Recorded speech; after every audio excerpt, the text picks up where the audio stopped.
Oke, Assalamualaikum warahmatullahi wabarakatuh. Di sini saya akan menjelaskan memaparkan mengenai pengelolaan limbah medis. Nama saya Muhammad Amadillah, di 451241904. Yang selanjutnya yaitu yang pertama dulu tujuan. Yang pertama tujuannya yaitu yang pertama itu ada meningkatkan pengetahuan tentang teknologi dan pemeliharaan pengelolaan limbah medis dan cair. Yang kedua ada meningkatkan pengetahuan mengenai kesehatan dan keselamatan kerja bagi petugas medisnya dalam pengelolaan limbah. Nah, yang pertama yaitu ada landasan teori. Nah, dalam pelayanan kesehatan sendiri biasanya kepada masyarakat limbah medis dalam lingkup rumah sakit ini secara langsung biasanya menghasilkan limbah yang bersumber dan lain itu ada kayak perawatan medis itu kayak rawat inap, jalan atau poliklinik, terus ada rawat intensif, kayak bedah, sentral, dari kamar jenayah juga. Nah, dan dari penunjang medis sendiri, contohnya kayak dapur, binato, laboratorium klinik, laboratorium patologi anatomi atau radiologi. Nah, dari pencantuman serta fasilitas sosial kayak gitu, terus ada asrama pegawai dan apa ya yang bersifat infeksius dan radioaktif. uh, atau buangan kecil proses yang berbentuk padat dan gas di mana sebagian limbah tersebut ini merupakan limbah B3 yang mengandung mikroorganisme patogen. Terus limbah tersebut ini tuh sebagian dapat dimanfaatkan dengan kembali apa ya dimanfaatkan kembali mengacu pada PP nomor 18 tahun 1999. Nah, dengan demikian itu limbah rumah sakit, limbah medis rumah sakit ini semua limbah yang dihasilkan rumah sakit dapat diolah atau setidaknya mengurangi paparan. Nah, jenis limbah rumah sakit ini limbah medis rumah sakit ini bermacam-macam. Ada limbah medis padat non limbah padat non medis, limbah padat medis, limbah cair dan limbah gas. Ada juga limbah limbah tersebut ini terdiri dari limbah yang infeksius, infeksius dan radioaktif seperti itu. Limbah infeksius dan non infeksius ini akan mudah diolah menurut pedoman baku yang ada dan oleh pihak rumah sakit. Sedangkan untuk pengelolaan yang radioaktif itu menjadi kewenangan Batan. Sedangkan pedoman penyimpanan sementara sudah ada dari Bina Sarana dan Prasarana seperti itu. Nah, limbah B3 yang tidak dapat diolah harus ada tempat penyimpanan sementara di rumah sakit yang kemudian dikirim untuk pengolahan akhir ke instalasi atau lembaga pengolahan limbah rumah sakit yang telah memiliki sertifikasi atau rekomendasi seperti itu. Nah, untuk yang setiap rumah sakit sendiri ini mempunyai kondisi lingkungan, terus kemampuan finansial dan sumber daya manusia yang berbeda sehingga dalam menentukan teknologi pengolahan limbah mana yang sesuai untuk suatu rumah sakit ini sangat berpengaruh pada hal-hal tersebut. Atas dasar pemikiran itu maka kita diberikannya banyak pilihan teknologi pengolahan di mana masing-masing RS dapat menentukan sendiri teknologi mana sih yang akan dipilih sesuai pengolahan kondisi limbah medis rumah sakit itu sendiri.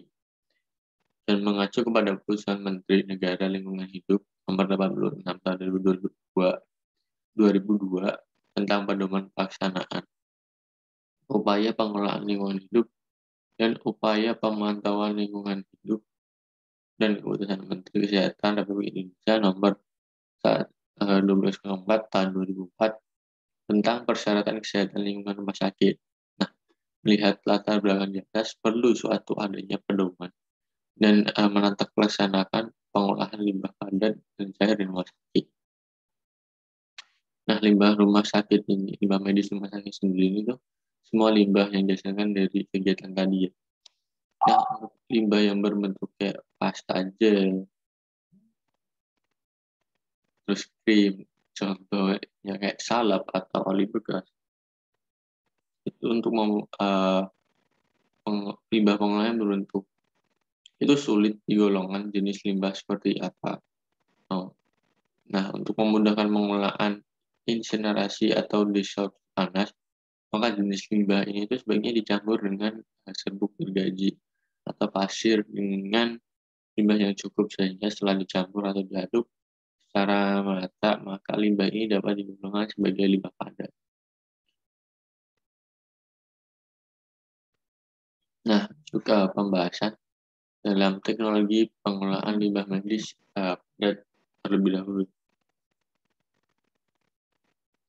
Nah, limbah medis padat ini adalah limbah medis yang bersifat infeksius, sangat infeksius ketika serotoksis. Limbah medis padat sebelumnya ditempatkan di penampungan sementara dan harus diolah dengan instalasi pengolahan limbah padat atau PLP.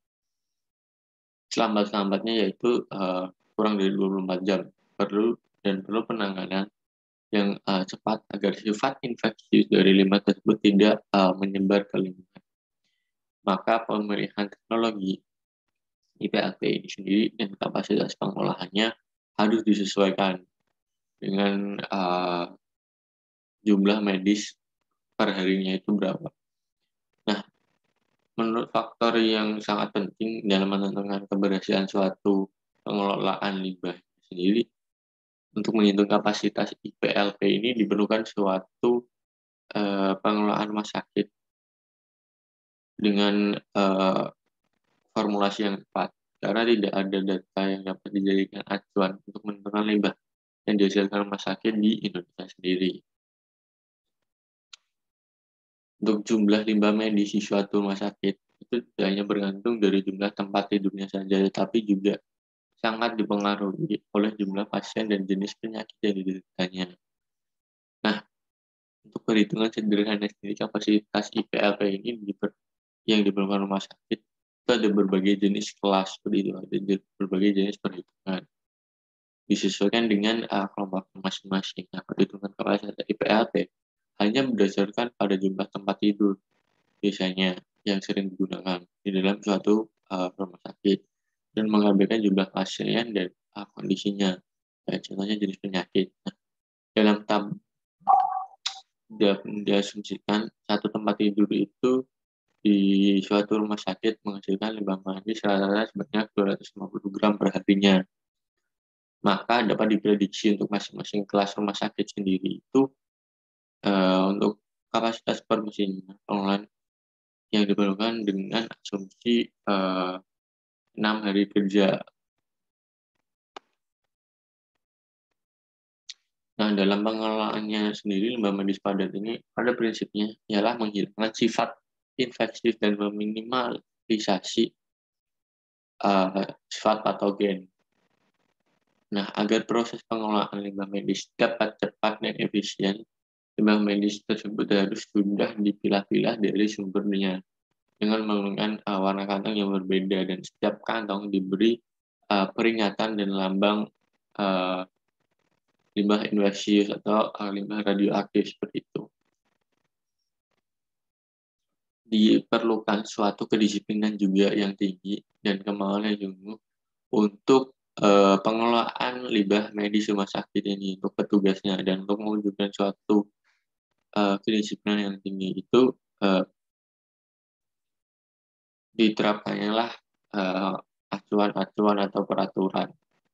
Dan limbah medis padat ini dapat diolah dengan beberapa cara. Pengolahan ini bertujuan untuk menghilangkan sifat infeksius, terus patogen.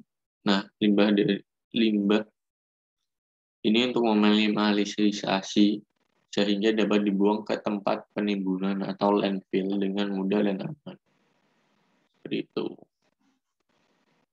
Dan untuk pengelolaan teknologi pengelolaan yang limbah cair sendiri, prinsip dasar pengelolaan limbah cair ini menghiraukan atau mengurangi kontaminan yang terdapat di dalam limbah cair, sehingga hasil olahan limbah dapat dimanfaatkan kembali atau tidak mengganggu lingkungan apabila dibuang ke tanah atau ke badan lingkungan. Nah, penerimaan pembuangan secara fisik pengolahan limbah cair ini bertujuan untuk mengurangi jumlah padatan tersuspensi, mengurangi padatan terapung, terus mengurangi jumlah bahan organik, dan menghilangkan mikroorganisme patogen, mengurangi jumlah bahan kimia yang berbahaya dan beracun. Terus ada mengurangi unsur nutrisi N dan P yang berlebihan. Terus mengurangi unsur lain yang dianggap dapat menimbulkan dampak negatif terhadap ekosistem. Nah, satuan proses fisik ini merupakan proses yang digunakan dalam pengolahan limbah cair dengan menggunakan gaya fisika atau mekanika fisik. Saruan operasi ini digunakan untuk menghilangkan zat-zat padat dan terapung dalam limbah cair. Terus ada juga satuan proses kimia merupakan metode pengolahan untuk menghilangkan atau merupakan kontaminan dengan cara penambahan bahan kimia atau terjadinya reaksi kimia. Satuan proses ini biasanya digunakan untuk menghilangkan partikel tersuspensi dan koloid itu. Dan satuan proses biologi sendiri merupakan proses dalam pengolahan limbah cair dengan memanfaatkan aktivitas biologi atau mikroorganisme untuk menghilangkan kontaminan dan senyawa organik yang merugikan dalam limbah cair sendiri. Ada 4 macam pengolahan biologis, yaitu aerobic suspended growth treatment, terus ada aerobic attached growth treatment proses, terus ada juga anaerobic suspended growth treatment, ada juga anaerobic attached growth treatment proses. Setiap tahap pengolahan ini limbah maka dihasilkan lumpur ya, yang harus diolah secara khusus sendiri untuk memisahkan padatan dan air. Terus ada juga monitoring pemantauan. Nah, monitoring ini adalah satu kegiatan yang biasanya dilakukan untuk memantau kinerja atau sistem yang sedang berlangsung. Pemantauan kerja ini biasanya dilakukan secara terus-menerus atau kontinu, tetapi juga perlu dilakukan secara berkala dalam periode waktu tertentu, misalnya mingguan atau bulanan, bahkan mungkin tahunan. Nah, hal ini sangat bergantung pada seberapa besar sih pengaruh bagian tersebut terhadap kinerja seluruh bagian untuk sistem itu sendiri. Pada bagian-bagian yang sangat penting, itu biasanya perlu dilakukan pemantauan secara terus-menerus. Nah, tapi di bagian sistem yang kurang penting dapat dilakukan secara berkala pada sistemnya yang diterapkan secara otomasi seperti itu. Dan monitoring sendiri memiliki fungsi pemantauan yang terus-menerus agar diubah untuk menjadi skala disesuaikan dengan kebutuhan tadi. Nah, maka dapat didapatkan kesimpulan bahwa limbah medis yang dihasilkan dari seluruh kegiatan pelayanan medis dapat berupa limbah medis padat, cair, dan gas. Terus ada infeksius, non-infeksius, dan radioaktif. Nah, dalam menanganinya merupakan suatu tata laksana dan teknologi pengolahan khusus. Hal ini karena kan limbah medis sendiri dan rumah sakit mengandung bahan-bahan yang bersifat infeksius dan radioaktif yang dapat mencemari lingkungan sekitar dan bahaya kesehatan. Terus juga perlu diterapkannya kedisiplinan tinggi untuk pengelolaan dan untuk petugas pengelolaannya sendiri. Seperti itu. Nah, terima kasih pemaparan pengolahan limbah medis dari saya. Kurang lebihnya mohon maaf. Assalamualaikum warahmatullahi wabarakatuh.